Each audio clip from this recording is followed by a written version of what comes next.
Narcs Hate They Love Me on TikTok. All right, Narcs Hate They Love Me. That email there, narcshatetheylove.me at gmail.com, will be in the video description. That's for you to reach out to me. All right, that's for one-on-one purposes only.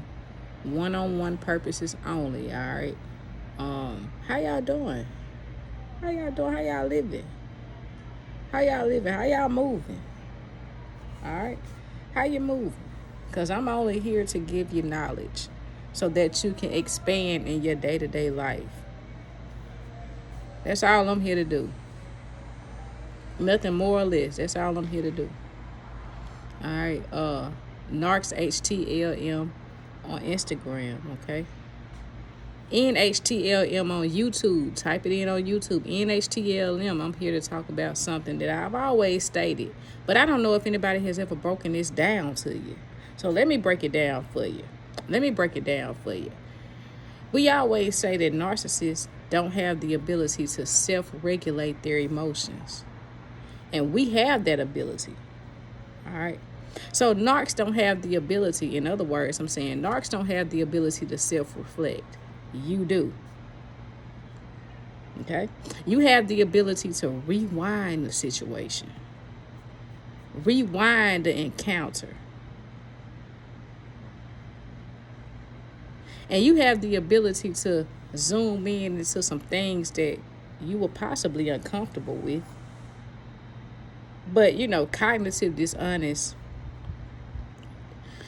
you buy into what the narc shows you. And you buy into it so much to where when they start doing something different, you can't believe it. You're naive to that fact. And you look forward to things changing because this is not something that this person showed you in the beginning. So you undermine, when I say cognitive dishonest, you undermine how things are supposed to be done, meaning moral, character, integrity. You undermine that because you try to make an excuse. You try to justify what it is that they are doing or what they've done. Because this is not something that this person showed you initially in the beginning. All right. So getting back to the self-regulation of emotions, these people have to resort to external validation.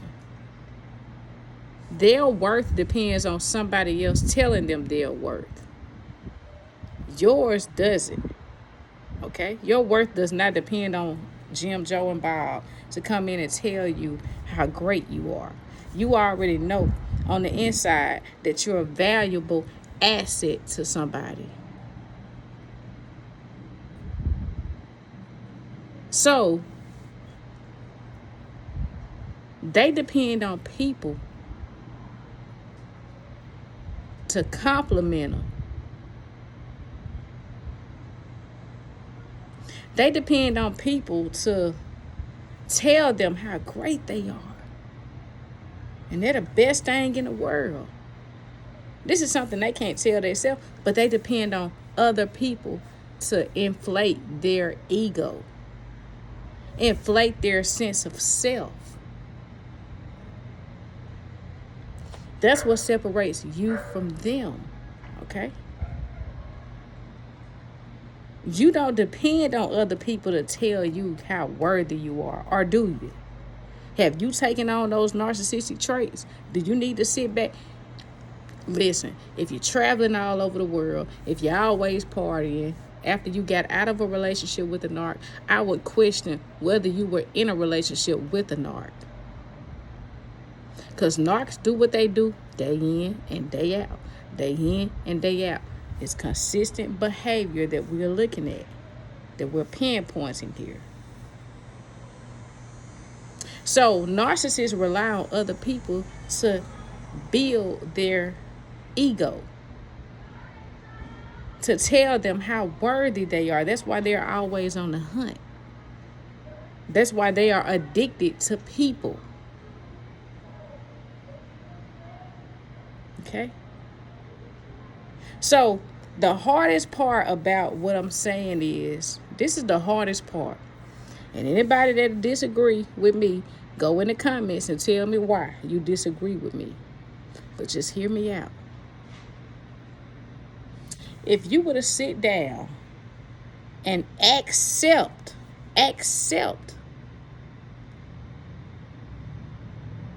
forgive them, forgive yourself for falling for them. Come and bring some things up to the forefront about yourself. That's the hardest part about getting over this hump. I'm trying to get you over this hump. My group is going to be getting over that hump to where we don't look at the narcissist anymore. We look at ourselves. So we're trying to expand. We're trying to grow. We're trying to go forward and live healthy lives. But if you can't accept that you played a part, ain't no need you looking at me. Ain't no need you being involved with me. Because you played a part. Everything starts and ends with who? Self.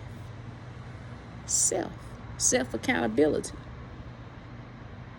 The hardest part of this is acknowledging. And after you can acknowledge, you accept.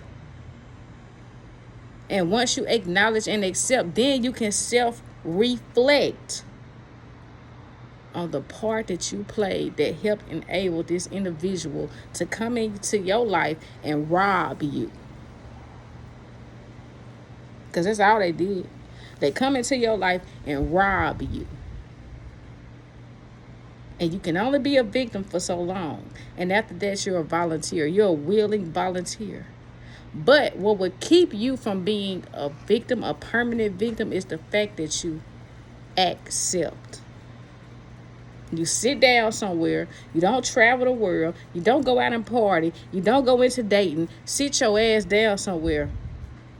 Pinpoint the wrongs, the vulnerabilities within yourself, your weaknesses. Acknowledge whatever that starts and ends with self. That's on you.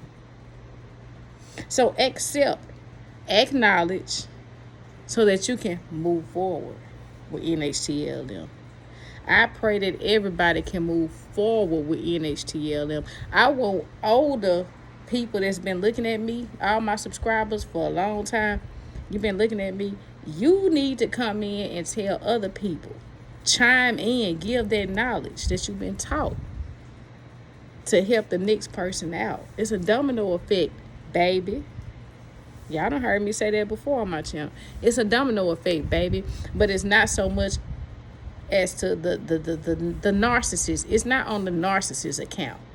It's on yours. I don't hate the word empath. All right? I don't hate the word empath. What I hate is that everybody throws that word around. They throw it around and they throw it around recklessly. Not everybody are empaths. Just like not everybody is full-blown NPD. I leave you with peace. I leave you with love. And you have all the power in the world, okay? Accept. Acknowledge your faults. There's no justification. There's no reason. Oh, the narc made me do. If I did this, I would have done this. If the narc hadn't done this. No. Accept your part in it. So that you can forgive them. You can forgive yourself. They depended on people to fuel up that false self. That inflated ego. That false inflated ego. And feed into their world of delusion. In the first sign of insanity, anybody insane, if something happened and you know it happened the way it happened, and they come in and they add and take away, they're delusional. They're disconnected from reality. So it's something wrong with them. That's your first sign. That's the first sign. But if you sit back and pay attention, observe, don't get so attached so quickly. Now you're on to something, all right? I'm NarcsHateTheyLoveMe, y'all. I'll be dropping my group name here tomorrow. Hopefully here tomorrow the group will be up and running no later than Wednesday. I appreciate all of my subscribers, all of the support that I've been getting. I appreciate all of y'all. I want all of you to talk tell these people the way I'm telling y'all. Fuck the narc. Fuck a narc. We don't care about no narc. We only care about red flags, moving forward, expanding. I got places to be. I got people to see. I got things that I want to do. I have goals and aspirations, and I have a purpose that oh man, ain't nobody gonna knock me astray. And I ain't gonna let them. All right, I'm Narcs Hate They Love Me. Peace, guys. Take care. Bow. Love you.